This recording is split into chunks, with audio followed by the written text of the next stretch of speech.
Nogui, encantado de recibirte otra vez en el programa Retos Siglo XXI. Bastantes retos tenemos. Sí, gracias, don Jorge. Siempre es un gusto conversar con usted. Ah, gracias. El reto es que complicado la situación de si va o no aumentar el gasto más si viene una inflación. No sé. Eso es todo una... En este momento todo puede suceder, ¿verdad? Espero en Dios que se mantenga la inflación controlada, que la tasa de política monetaria, eh, todo el mundo está preocupado. ¿Por qué? Porque ha aumentado el costo y el otro está en la revaluación del colón. Ha sido muy fuerte. Más bien la, la inflación fue negativa mucho tiempo. Ujú. Eh, y eso afecta a un porcentaje muy alto de esa otra economía que es la economía como esta agrícola, la economía de la industria nacional también. Mm. Eh, Mucha industria nacional prefiere importar que producir. Y ahí yo conozco casos de esos que sí a uno le preocupa, porque como el caso que le estaba contando de las imprentas, digamos, que una imprenta cotiza trayéndolo hasta acá desde China a una tercera parte del valor de lo que cuesta aquí. Entonces, eso, no deja de preocuparme a mí porque hay Claro. un desbalance muy grande, o sea, Y, los costos internos son muy altos. y le voy a decir una cosa, también me preocupa a mí. Y le voy a Claro, decir que usted tocó muchos temas, realmente muchos temas. Primero que nada, un poco de la preocupación que tenemos por el desarrollo del régimen definitivo. El régimen definitivo, que es el que paga impuestos, ha estado creciendo muy lentamente. uno y Y ese pico, 1.7, el sí, último que sacó el Banco Central. Y eso tiene muchísima trascendencia por varias razones. La primera es porque, como bien dice usted, hay una competencia muy agresiva a costos mucho más bajos en el mundo. Y esto tiene consecuencias. Lo segundo es que creo que nosotros no hemos sido lo suficientemente rápidos para adecuarnos a una apertura comercial que nos cayó de pronto. Y eso tiene trascendencia. El otro tema que tocó usted, que me parece muy importante, es la realidad del entorno. Yo creo que el entorno internacional es realmente difícil de poder leer. Hay una incertidumbre muy grande sobre cuáles van a ser las consecuencias. A ver, usted habló de la tasa de la Fed. Bueno, el costo del dinero tiene un impacto desde el punto de vista de las decisiones que tenemos que tomar en el país. Y ahí hay tres temas en los cuales nosotros nos vemos afectados.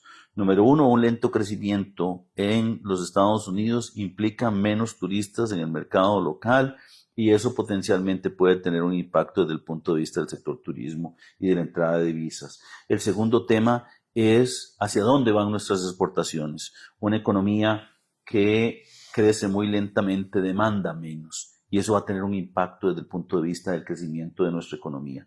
Ya lo vemos en las proyecciones del Banco Central, que le redujo de un 4,2 a un 3,6 y eso tiene implicaciones. Y el tercer elemento, que tal vez es más importante, es la inversión extranjera directa. ¿Qué es lo que nosotros estamos esperando dentro de un entorno que ya no solamente tiene que ver con la tasa de política monetaria, sino con los aranceles y de la política que está siguiendo Estados Unidos para tratar de evitar que haya una deslocalización de las empresas que producen? Yo creo que eso genera una situación bastante complicada desde el punto de vista de Costa Rica y particularmente del Ministerio de Hacienda.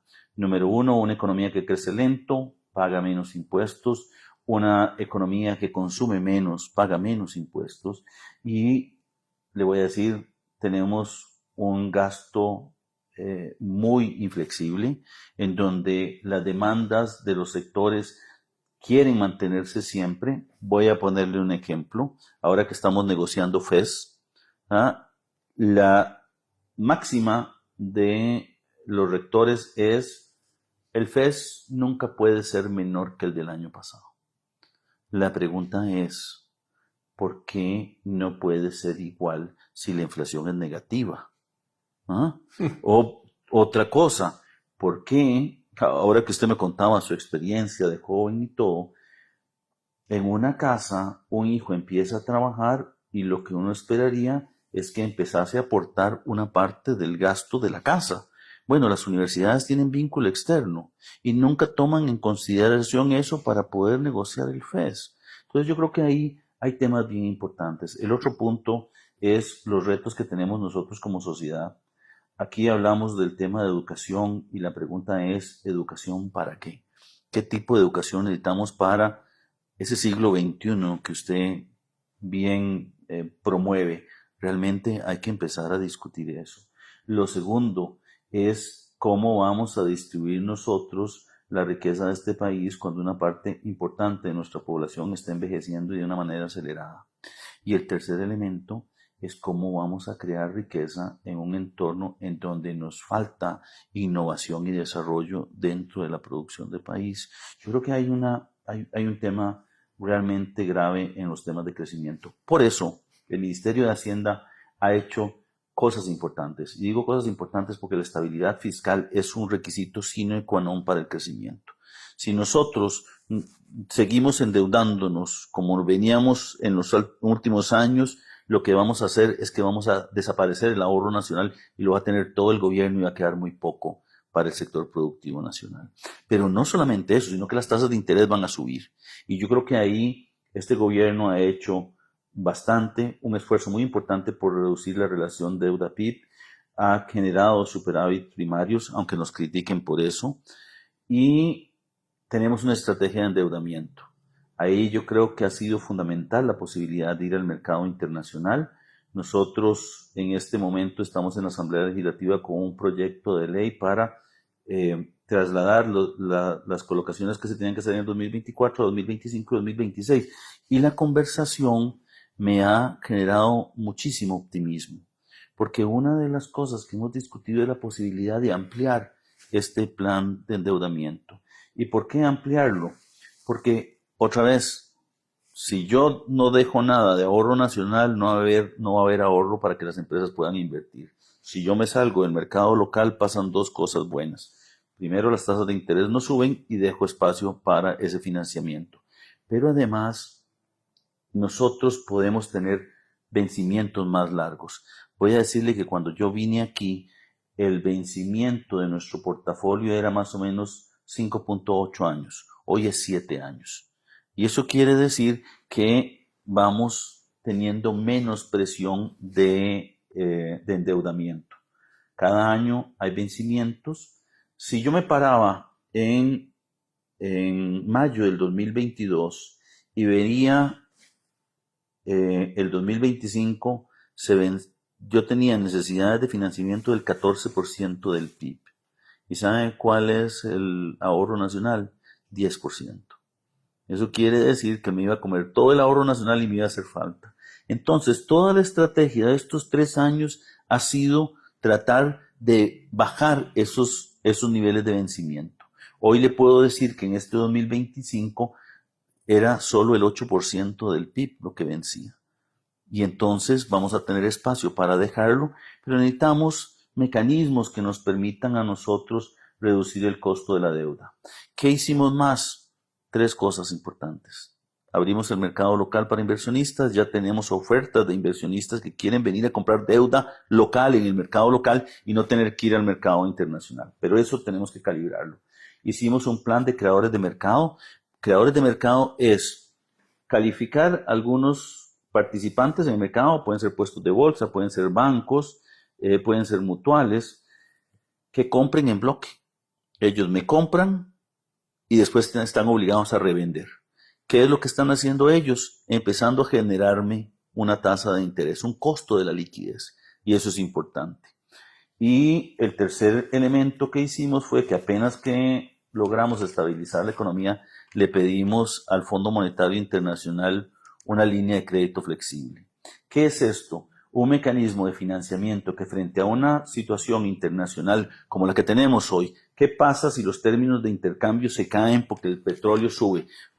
Lo que nos pasó en los 80s, fue terrible. Realmente, de pronto, nuestras exportaciones no valían nada frente a la factura petrolera. Bueno, tenemos una especie de seguro.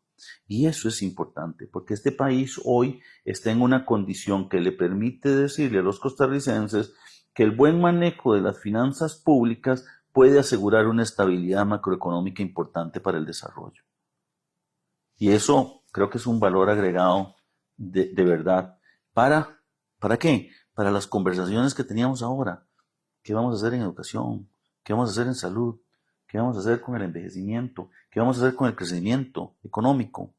Yo creo que esas discusiones son momentos importantes para darlas cuando la estabilidad fiscal permite al gobierno tener holgura para saber qué podemos empezar a explotar. Sí, y fijar prioridades a largo plazo, buscar solidaridad como sociedad, hacer acuerdos nacionales. Yo creo que ya la evolución es tan grande, el cambio es tan importante, que si no nos preocupamos, digamos, por mejorar, pero dramáticamente la salud, la educación, los programas sociales, en fin, cómo transferimos recursos a la gente más sencilla, sobre todo que está alejada de la ciudad también. Ahora también con el problema de violencia que tenemos y de narcotráficos y de todo eso que no deja de estar afectando a los sectores, ¿verdad? Pero lo más importante en un país es crecer y ver todo a largo plazo. Eso de tener una visión de 4 años, a veces menos de 4 años, sí. Eso no es un cambio en el modelo educativo. Tiene que comenzar desde arriba, desde el Consejo Superior de Educación. Tiene que hacerse cambios radicales, sí, y no parches, porque siempre hemos vivido de los parches y tampoco es la negociación y más estudios y más análisis. No, si ya está con la inteligencia artificial puede uno preparar todos los documentos que quiera. Y voy a decirle algo, don Jorge. A ver, usted tomó ahora 2 temas importantes. ¿Para qué nos preparamos? Yo un día de estos me ponía a pensar que cuando yo me gradué del colegio hice el examen de mecanografía. ¿Ah? Sí. Y hacíamos un examen de mecanografía y no habían computadoras. Hoy los niños tienen que prepararse para un mundo en donde las tablets, los celulares, el internet, la inteligencia artificial, como usted lo acaba de decir, hace todo lo que hacíamos. Yo recuerdo muy bien irme a sentar a la biblioteca de la universidad, horas, a leer libros de libros para hacer un trabajo. Sí. Ahora puedes ver las librerías, las bibliotecas mejores del mundo. Claro, y lo peor de todo, la inteligencia artificial te hace el documento. Sí, sí. Entonces usted llega y dice, bueno, ¿qué es lo que necesitamos para esa educación? O otro tema que usted acaba de decir, ¿cómo tengo yo prioridades? Le voy a contar que yo cuando llegué aquí al ministerio, el presupuesto se asignaba de acuerdo a una alícuota de cada ministerio. Entonces, si un ministerio tenía el 10%, se llevaba el 10% del presupuesto. Sí, no y yo dije, no puede ser posible. Vamos a hacer una cosa importante. Vamos a decirle a cada ministerio, dígame una cosa, ¿usted cuánto gastó? Y todos sus proyectos, ¿usted los pudo hacer con eso? Entonces a usted le estoy dando más plata de la que necesita. Está comprando bonos. Bueno, terrible. Y voy a decirle algo, la gente no sabe que nosotros pasamos una ley que se llama Manejo Eficiente de la Liquidez, en donde cogimos la liquidez de todas esas instituciones que yo les daba plata, pedía prestado para darles, y como les sobraba me prestaban a mí. Entonces yo pagaba doble interés. Entonces ahora les digo, dígame cuándo ocupa la plata, yo se la doy, pero no se la voy a dar antes de que la necesite. Y eso me permitió a mí hacer una cosa que es bien importante. Empezamos a asignar recursos de acuerdo a prioridades. Pero le voy a contar que es gracioso. Prioridad 1, seguridad. ¿Sabe cuánta plata quedó sin ejecutar el año pasado en seguridad? 30,000 millones de colones. ¿Y por qué? Porque nuestro sistema no permite hacer las cosas de manera tan sencilla. Y la segunda es porque la planificación se hace un año, prácticamente un año antes. Yo en abril le comunico a los ministerios cuánta plata van a disponer y ellos empiezan a hacer un presupuesto, pero no están viendo el siguiente año. Hoy, como dijo usted, Rey, en abril, aranceles, en junio, guerra. O sea, es terrible. O sea, es muy difícil prever así. Dinámico, es que la parte geopolítica cambia todos los días. Todos ahora. los días. Entonces, ¿qué es lo que estamos haciendo? Tratando de ir a un presupuesto por resultados.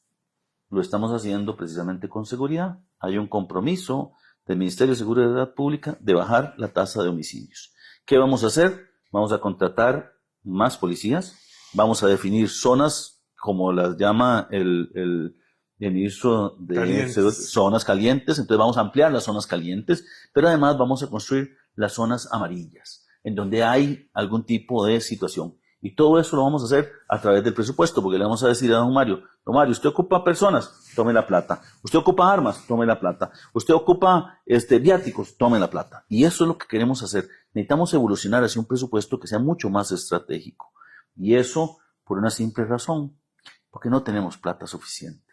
Ahora que conversábamos, y me interesa que la gente entienda algo, de cada 100 colones que recaudo yo, gasto 160. ¿Sabe cuánto era en 1998? En el 2018, perdón. 1.98.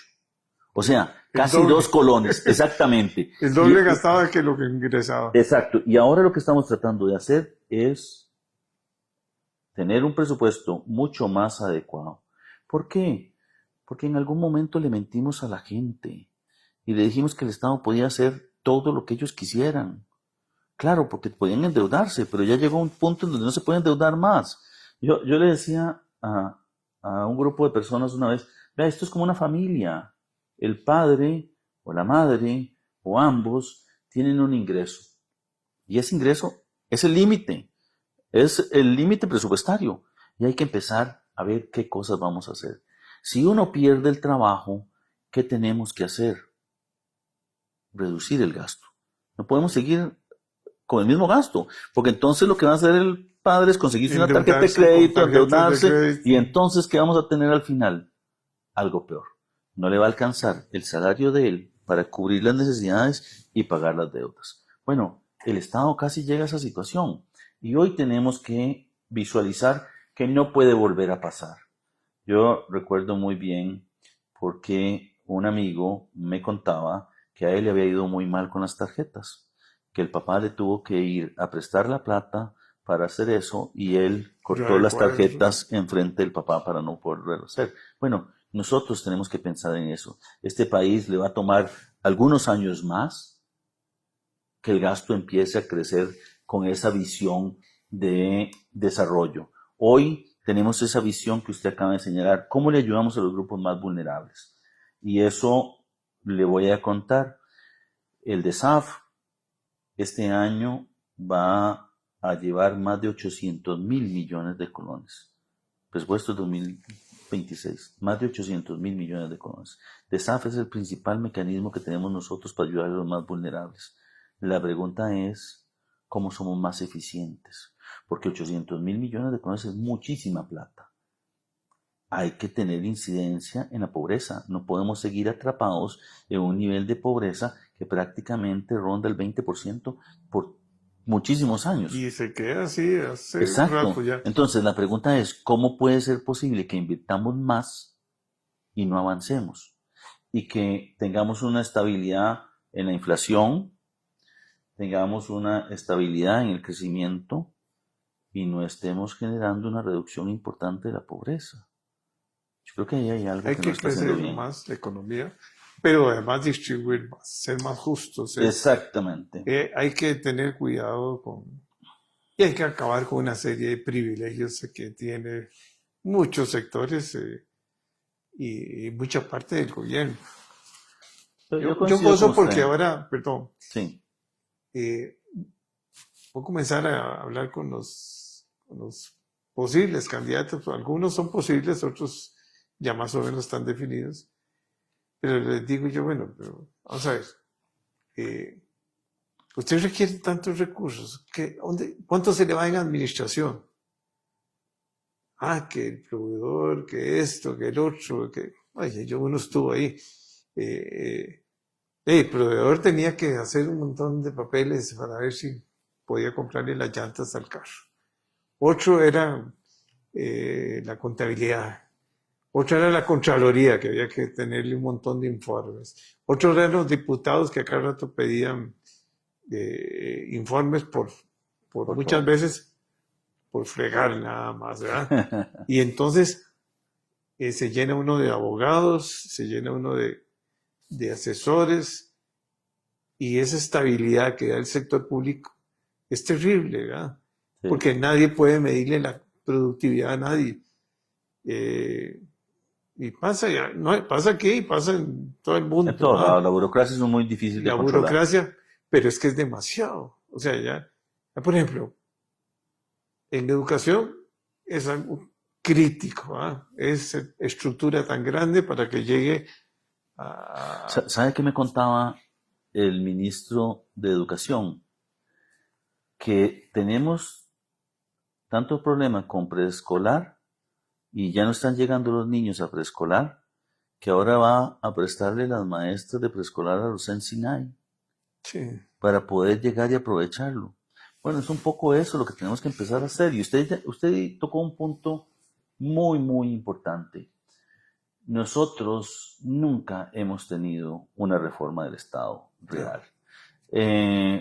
Por aquello tiempo de Codesa y todo fue que desarmamos un sistema A mí me tocó mucho eso. de Estado empresario. Sí. Pero el Estado como Estado, el servicio que presta, ya no lo sabemos. Yo, un día de estos, le voy a contar, el 4 de agosto lanzamos Tribu CR, que es la parte tributaria. Y le dije al director, quiero que cierre todas las direcciones regionales, como direcciones regionales. Quiero que haga todo virtual. Digamos, como pequeñas oficinas de servicio en donde se le pueda dar información a los clientes y todo. Pero ¿para qué va a tener usted un gerente, un subgerente, un administrativo, un abogado, todo, cuando la tecnología permite que usted esté hoy conectado en todo el país? Usted puede hacer una reunión y estar toda la gente distribuida en todo el país y estar tomando decisiones. Pero peor aún, usted puede llegar y hacer todas sus gestiones en línea, porque tiene que tener todo un aparato burocrático que no necesariamente cumple con ese rol. Y le voy a decir otra cosa que es complicada. Resulta que hay ministerios que tienen mucha gente y que no están haciendo mucho, y hay ministerios que no tienen absolutamente nada y que no pueden porque las mismas restricciones del presupuesto no lo permiten. Pero ¿por qué no podemos mover? Eso es un tema importante. Y yo creo que ahí hay un llamado de atención de cómo nosotros podemos empezar un poquito a visualizar ese estado de una manera más integral. Al final de cuentas somos un equipo. No es posible que el Ministerio de Hacienda tenga muchos más funcionarios que el Ministerio de Agricultura y Ganadería. Hablando un poco de lo que usted decía, de cómo podemos darle transferencia tecnológica, cómo podemos impactar la agricultura para que siga siendo una fuente de empleo, cómo podemos reducirle los costos a los agricultores o cómo los podemos engarzar en actividades productivas mucho más dinámicas. Si yo no lo logro ver desde esa integralidad, me voy a quedar yo con mi gente y el otro se va a quedar sin gente. Y el objetivo, que es ayudarle a las personas, no se va a cumplir. No, y ellos tienen, el sector agrícola tiene una competencia muy fuerte. Muy, muy fuerte. Porque los aranceles se bajaron y aquí las restricciones son muy fuertes para los agroquímicos y para los otros. Las cargas financieras siguen siendo, las cargas sociales son grandes, la carga financiera por las tasas de interés son grandes. Entonces, los costos internos están asfixiando a muchos sectores productivos, ¿verdad? Y la única manera de reducir la pobreza es generando más empleo y bien remunerado, sí. Y ojalá en el tipo de empleo que necesitamos, ¿verdad? Porque claro. Y hacer como esta frase que se ha acuñado aquí, que el mejor ministro de Hacienda siempre da una buena cosecha de café, ¿verdad? Sí, No, yo creo que hay mucho de lo que usted señala que nos motiva a nosotros. Porque, como bien dice usted, muchos de los problemas están relacionados con las tasas de interés, muchos están relacionados con acceso al crédito, muchos están relacionados con cargas de impuestos altas. Y yo creo que ahí hay que ir un poquito repensando este país para ver si podemos hacer una reforma tributaria que no necesariamente aumente la recaudación, pero que sí lo haga más justo. Y que aquellos que menos tienen no estén enfrentados a pagar impuestos que no deberían estar pagando. Hace algunos días se aprobó en la Asamblea Legislativa un proyecto de ley para que los trabajadores independientes tuviesen un mínimo exento mayor. Y ahí yo creo que nosotros podíamos estar de acuerdo con esa parte de la justicia. Pero la pregunta es, ¿y el hueco que se genera quién lo cierra? Porque el Estado ¿quién no paga? vive de otra cosa de los Sí, impuestos. O sea, si nosotros tuviésemos la oportunidad de encontrar de pronto algún ingreso constante hacia el futuro, le podría llegar y planear diferente, ¿verdad? Pero bueno, ahí es parte de las cosas que uno aspiraría a tener. Yo, en lo personal, por lo menos le puedo decir, don Jorge, que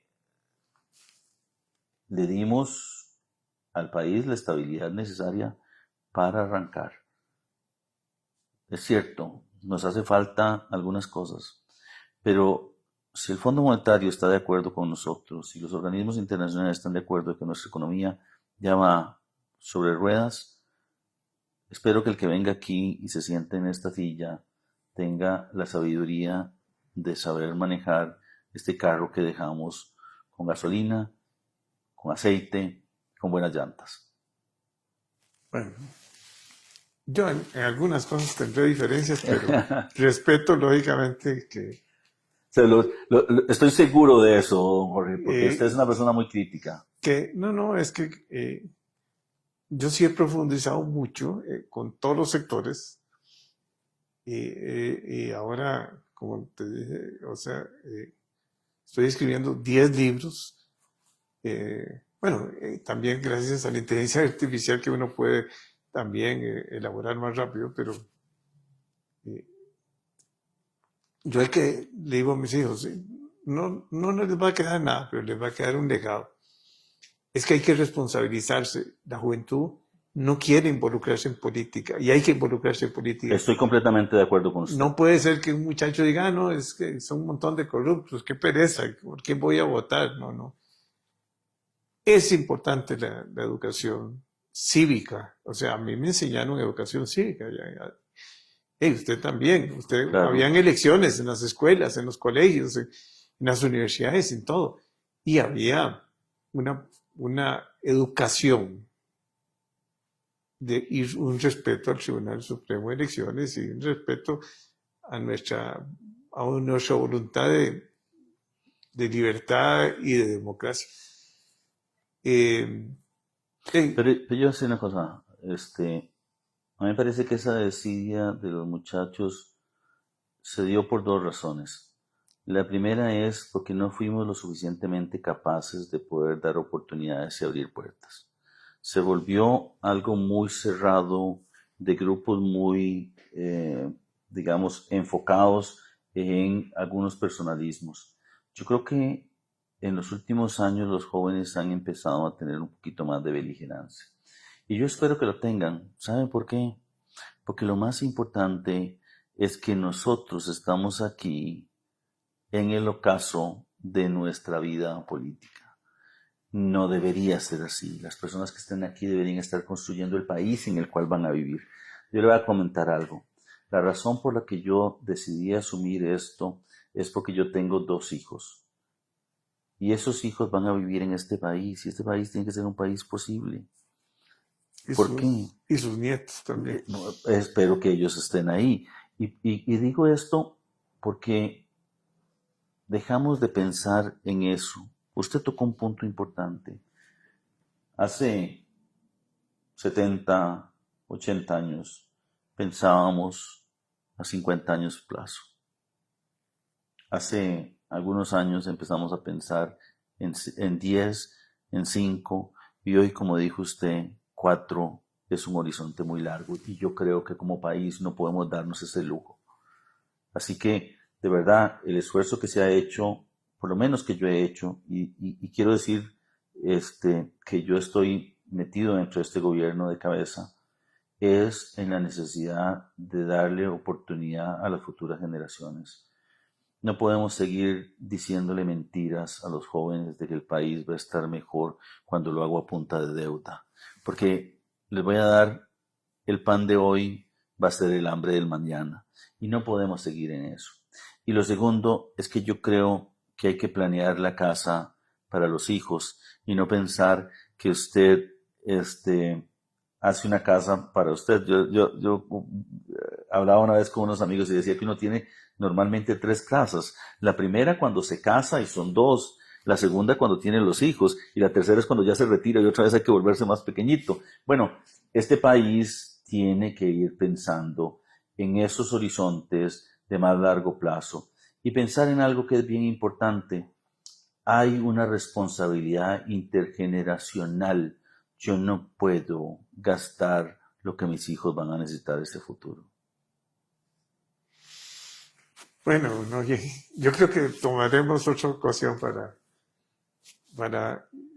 conversar, porque podemos conversar de muchos temas. Muchas gracias. Este es un programa educativo. Al final conversamos y logramos escuchar puntos de vista que coincidimos mucho en muchas cosas. Eso es lo importante. Y es lo importante para este país. Yo voy a decirle algo. Creo que todos estamos claros en buscar el desarrollo del país. Tal vez no coincidiremos mucho en algunos puntos, pero sí en el objetivo. Y yo creo que eso es lo que es relevante. Y eso que usted dijo de las conversaciones más allá de las partes electorales es fundamental. Este país tiene que empezar a poner los puntos sobre las íes del futuro. Eso lo hicieron los chinos y ahí están donde están. Ahí hicieron los japoneses y están donde están. Y hicieron los de Singapur, también están. O sea, todos esos países tienen una visión de largo plazo. No andan pensando en guerras y no.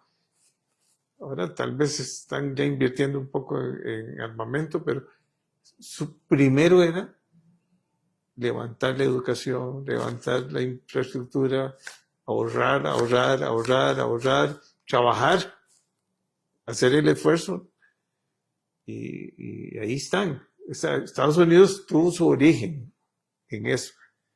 Después ya comenzó a entrar en una sociedad muy distinta a sus orígenes, ¿verdad?